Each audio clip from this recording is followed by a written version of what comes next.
Good afternoon friends, myself Jansar Kishore. Today I will teach in standard 9th mathematics subject chapter number 4. The name of the chapter triangles. So first of all I'll give you some remember.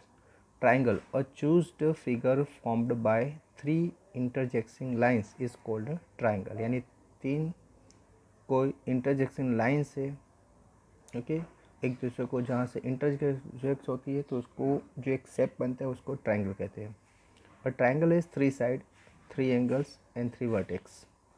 Triangle ABC is denoted as triangle ABC and that is a symbol of triangle. In triangle ABC, the line segment AB, BC and CR is the sides. Angle A, angle B, angle C are the angles and ABC are its vertex. Okay, तो A B B C और सी ए क्या है, side से. Angle A, angle B, angle C ये angles है और ए B सी उसको बोलते हैं vertex. Now congruent figures. Congruent means equal in all respect of figures whose shape and size are both the same. Two circle having the same radius, two square having the same side, two equilateral triangles having the same side are always congruents. Now corresponding between triangles, so there can be one corresponding between triangle ABC and triangle XYZ. So they are triangle ABC तो XYZ, ABC तो XZY, ABC तो YXZ, ABC तो YZX, ABC तो ZXY, ABC ZYX. For the corresponding triangle ABC or XYZ, between triangle ABC and triangle XYZ their corresponding part and vertex are as below. जैसे vertex A से X, B से Y और C Z. Now sides AB XY, BC YZ और CA ZX. Angles A का X, B से Y और C से Z. Now congruent of triangles.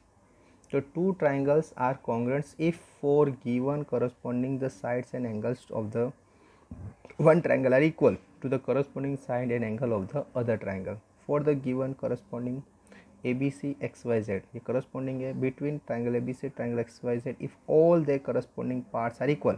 जैसे angle A equal angle X, angle B equal angle Y, angle C equal angle X. Beside AB is equal to XY, BC is equal to YZ and CA is equal to ZX. Then it is said that the corresponding ABC and XYZ is a congruent and the triangle are said to congruent for the corresponding symbolically it is represent triangle ABC congruent triangle XYZ. This is a symbol of congruent. Okay friends, अभी यहाँ पर exam 7.1 दिए SAS यानी side angle side congruent. ये किस तरह से congruent है, तो two triangles are congruent if sides and including angles one triangle are equal. तो अगर साइड एंगल साइड यानी दो साइड और एक एंगल अगर इक्वल है तो वो जो ट्राइंगल्स है वो दोनों के गिनाएंगे कॉन्ग्रेंट गिनाएंगे. उसके बाद ASA यानी एंगल साइड एंगल, अगर कोई ट्राइंगल के दो एंगल्स सेम है और एक साइड सेम है तो भी वो ट्राइंगल कॉन्ग्रेंट गिनाएगा. AAS यानी दो angle and side congruent rules. Two triangles are congruent if any two pairs of angles and one pair of corresponding sides are equal. CPCT का मीनिंग क्या है, the congruent of two triangles can be provided by the equality of any three parts. कोई भी three part जैसे कि दो angle है या तीन एंगल है, तीन साइड है या दो एंगल एक साइड है, दो साइड एक एंगल है, यानी कोई भी थ्री पार्ट्स. ओके, ये इंपॉर्टेंट है कि थ्री पार्ट्स अगर इक्वल है तो that is called CPCT. The other three part of the congruent triangles are also equal. Okay, that means अगर तीन एंगल और तीन साइड टोटल 6 चीज़ होती है, 6 में से कोई भी 3 चीज़ जैसे दो एंगल एक साइड, दो साइड एक एंगल, कोई भी तीन साइड अगर इक्वल होती है तो बाकी जो तीन साइड है वो ऑटोमेटिकली क्या हो जाएगी, इक्वल हो जाएगी और उसको बोलते हैं CPCT का रूल. ओके, तो CPCT which stands for a corresponding part of the congruent triangles. Okay friends, so now let's start exercise number 7.1. Okay, in quadrilateral A B C D A C is equal to A D, A C is equal to A D है। Okay, A C is equal to A D है and A B bisector, A B क्या है bisector, यानी दोनों side same है। Angle A, see the given figure so that triangle A B C, A B C और triangle A B D ये दोनों congruent है, यानी ये दोनों ट्राइंगल क्या है congruent. What can you say about B C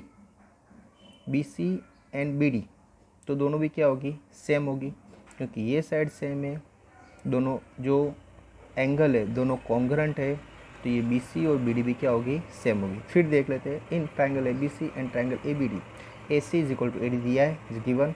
angle A और एंगल ए कॉमन है दोनों में, बाइसेक्टर। ओके, ए बी वो भी क्या होगा कॉमन हो गया, एक ही एंगल ए बी क्या हो गया कॉमन हो गया, ये दोनों साइड भी सेम हो गई। तो सिपिसिटी हम कह सकते हैं कि पी बी सी और बी डी भी क्या हो जाएगा सेम, क्योंकि देखो एक साइड हो गई, एक एंगल हो गया और ये कॉमन साइड है, यानी दो साइड और एक एंगल सेम हो गया, तो बाकी की साइड भी कैसे होगी सेम होगी, कौन से रूल्स के सिपिसिटी के हिसाब से, तो B C is equal to B D हो जाएगी, यानी CPCT. Thus B C and B D are equal. Okay friends, the same thing. Now see the second sum. ABCD is a quadrilateral is which AD is equal to BC, ये AD और BC की value same है। And triangle कौन सा है DAB, यानी ये जो एंगल है इक्वल है CBA, यानी ये A और B दोनों एंगल कितने हैं सेम है। ओके, अभी फिर से देखो AD और BC सेम है, ए और बी दोनों एंगल भी क्या है सेम है। हमें प्रूव क्या करना है कि ए बी डी यानी ये angle A B D angle congruent करना है बी ए सी, यानी ये एंगल और ये एंगल क्या हो जाएगा सेम है, ये हमें क्या करना है प्रूव करना है। दूसरा हमें क्या करना है कि B D is equal to A C, B D A C दोनों सेम है। और तीसरा हमें करना है कि ए बी डी यानी ये एंगल और दूसरा बी ए सी यानी ये एंगल। ओके, तो ये दोनों एंगल कैसे है सेम है, और ये ए बी डी और बी ए डी यानी ये दोनों जो ट्राइंगल्स है वो भी कैसे कॉन्ग्रेंट है। चलो सबसे पहले इन triangle A B D and triangle B A C, A D is equal to B C, ये तो दे दिया है। ओके, नाउ दो ट्राइंगल में कौन सा बना है ए बी डी। ओके, यानी इसमें ए डी, और दूसरा ट्रायंगल कौन सा बनाया हमने बी ए सी, इसमें कौन सा है बी सी, यानी ये दोनों तो गिवन, दोनों में एंगल कौन सा ए कॉमन हो गया, ए और बी दोनों सेम दिया है, ये भी दिया है, और side A B is equal to B C, A B is equal to B C common है, यानी एस ए एस रूल के हिसाब से क्या हो जाएगा, ये जो ट्राइंगल है ए बी डी और triangle B A C S A S के हिसाब से कॉमन। दूसरा सी पी सी टी क्या होगा कि B D is equal to A C हो जाएगा, B D is equal to क्या है A C P C T. दूसरा बी और ए ये तो हमें दिया ही है, फिर भी यहाँ बोला कि एंगल ए बी डी और बी ए सी ये सी पी सी टी के हिसाब से कॉमन हो जाएगा।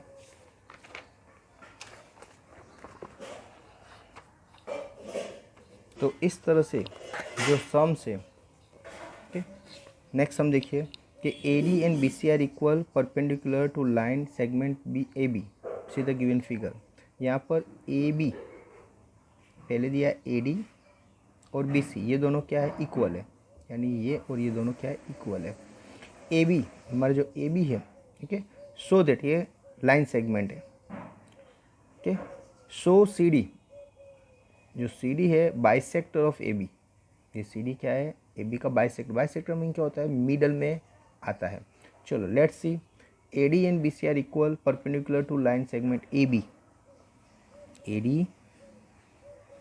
डी और सी डी, ए डी और B C are equal perpendicular of line segment A B, A D is equal to B C ये तो दिया है। एंगल ओ ए डी और triangle O B C is 90, दोनों 90 के हैं। Now in A O D triangle A D O और B C O, जहाँ पर A D is equal to B C ये एक हो गया सेम। दूसरा दोनों का जो एंगल है कॉमन है ए और बी, ये दोनों 90 का हो गया। नाउ ओ और ओ ये दोनों क्या है, वर्टेक्स ऑपोजिट एंगल्स हो गए, यानी हमारा ये दोनों जो ट्राइंगल है A D O congruent triangle B C O A S के रूल्स के हिसाब से, और O A is equal B C a simplicity हो जाएगा। तो C D intersects A B and O A is equal to A B here C D bisector A B. Okay friends, तो इस तरह जितने भी सम है ये जो 7.1 में वो आपको कर देने हैं। Thank you very much to listen me carefully.